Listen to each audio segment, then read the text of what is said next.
Halo semua, perkenalkan nama saya Rosalina Longa. Saya mahasiswa dari Stikes Wirausaha Yogyakarta, Prodi S1 Ilmu Keperawatan semester 6. Di sini saya akan melakukan pendidikan kesehatan tentang akupuntur. Media yang saya gunakan adalah PowerPoint. Yang pertama, saya akan menjelaskan tentang pengertian dari akupuntur. Akupuntur adalah teknik menusukkan jarum ke dalam titik nadi tubuh manusia itu sendiri. Hal ini berguna untuk memulihkan kesehatan atau bisa juga membuat tubuh menjadi terasa segar dan secara khusus dapat mengobati rasa sakit.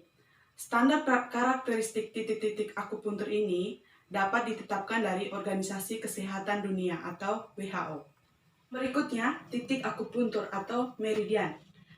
Ada 12 meridian utama yang ada dalam organ.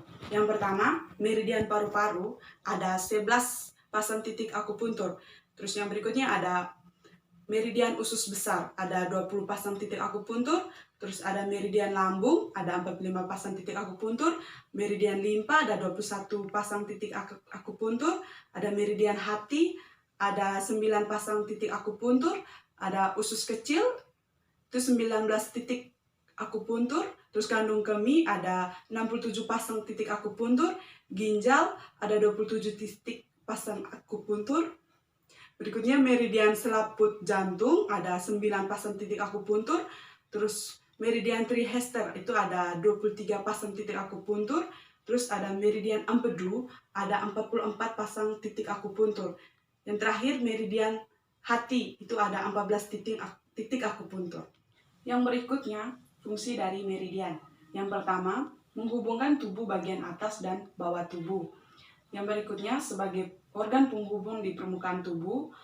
Berikutnya, menghubungkan organ internal dan alat gerak. Yang berikutnya, menghubungkan organ dengan organ-organ internal lainnya. Yang berikutnya, penghubung dalam jaringan pendukung tubuh.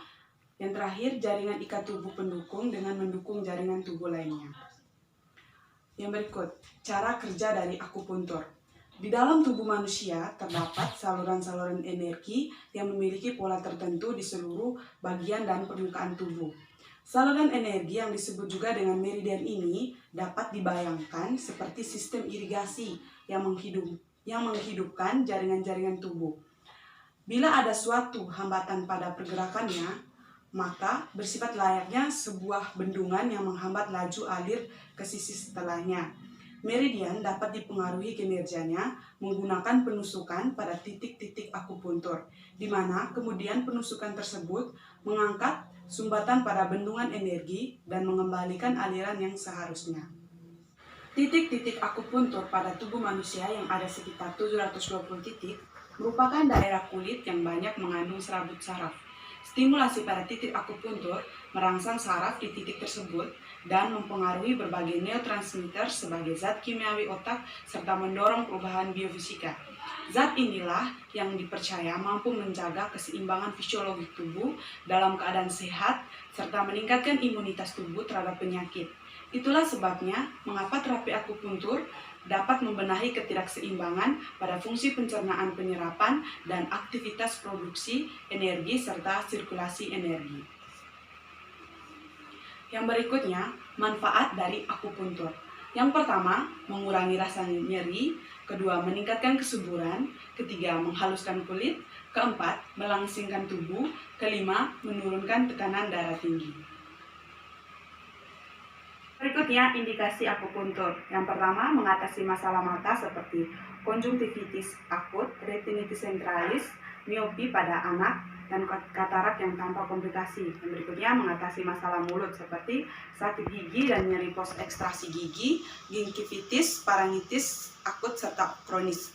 Yang berikutnya, mengatasi masalah pencernaan seperti gastritis, MAG, spasme usus besar, konstipasi atau sembelit dan diare. Yang berikutnya, mengatasi masalah pernafasan seperti sinusitis, radang tenggorokan, bronkitis, dan juga asma. Yang berikutnya, mengatasi masalah saraf dan otot seperti kepala sering pusing, nyeri leher, nyeri pada iga, bahu kaku, nyeri pada siku, terus beragam peradangan pada otot, nyeri tulang belakang dan pinggang bawah, dan osteoartritis. Yang berikutnya mengatasi masalah urinasi dan kesehatan reproduksi. Yang berikutnya juga mengatasi masalah kondisi emosional. Yang berikutnya, kontraindikasi dari akupuntur. Sebagai kontraindikasi dari akupuntur adalah keadaan fisik yang terlalu lemah, tumor, infeksi sistemik, luka di tempat penusukan. Pada kehamilan terdapat titik-titik yang tidak boleh ditusuk karena dapat menyebabkan abortus. Yang berikutnya, efek samping dari akupuntur. Akupuntur dapat menimbulkan efek samping seperti perdarahan di tempat penusukan, nyeri di tempat penusukan, pneumotorak, rasa bal, jarum patah atau bengkok, dan shock. Dengan adanya kontraindikasi dan efek samping tersebut, maka akupuntur harus dilakukan oleh tenaga ahli dan terlatih. Yang berikutnya, contoh dari alat-alat akupuntur. Yang pertama, simulator akupuntur. Yang kedua, jarum akupuntur. Sekian dari saya. Bila ada kata-kata yang kurang berkenan, saya mohon maaf. Semoga apa yang saya sampaikan ini dapat berguna bagi Bapak dan Ibu sekalian. Mari jaga kesehatan kita. Terima kasih.